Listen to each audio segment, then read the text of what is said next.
It takes a lot of energy to be in a good mood, and it takes a lot of energy to be in a bad mood. So why not take that energy and channel it more often to be in a good mood?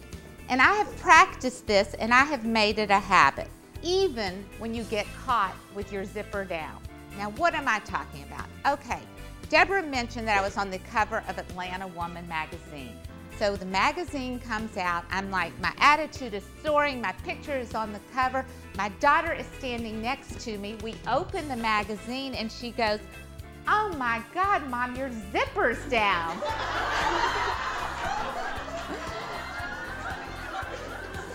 It's true.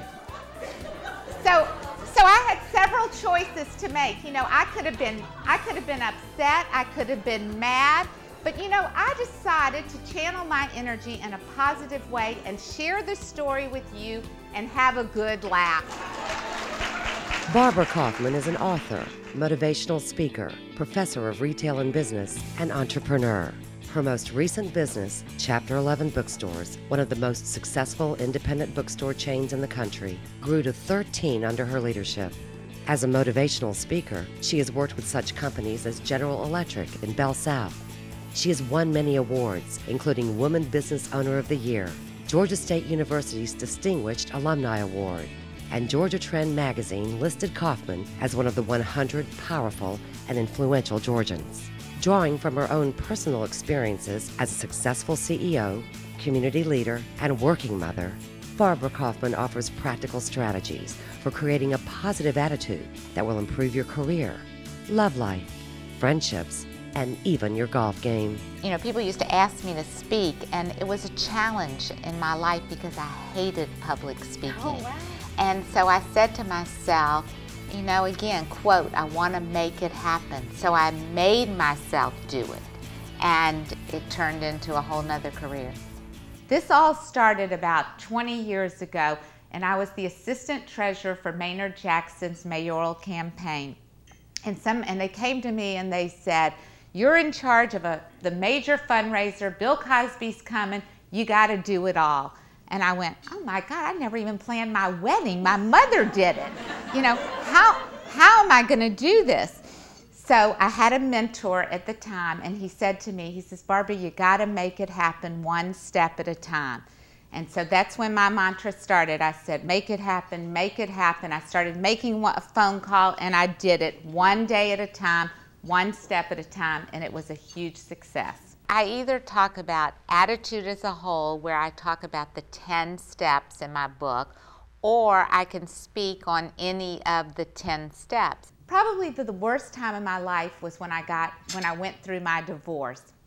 But I was married. My ex-husband had the reputation, the Atlanta paper used to quote him and say he was the guru of advertising.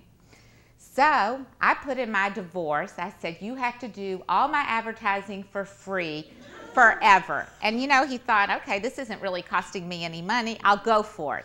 So I took a bad situation, found a good opportunity.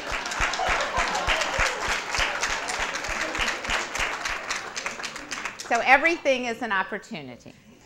My biggest no came when I decided to go into the bookstore business. Okay. And I started wondering, why were the major chains not in Atlanta? They were everywhere else. This was 1990. So I did a little research. I called 3 of the major publishers. I said, why are Barnes & Noble and Borders not in Atlanta? And they said to me, because the South is illiterate.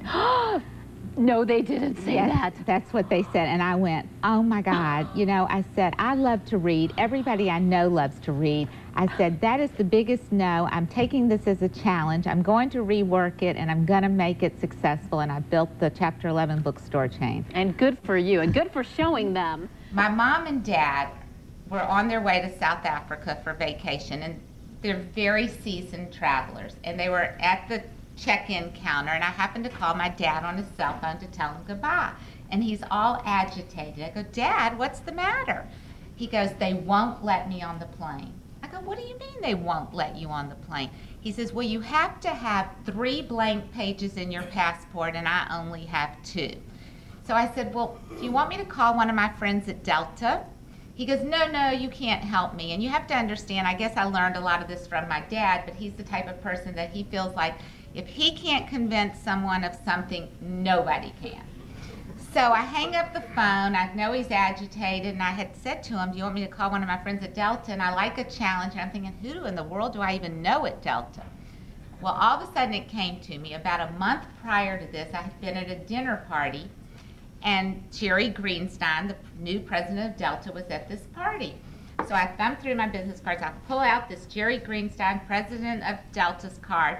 I call the number. Secretary picks up the phone. She goes, Jerry Greenstein's office. I go, hi, this is Barbara Kaufman. Is Jerry there?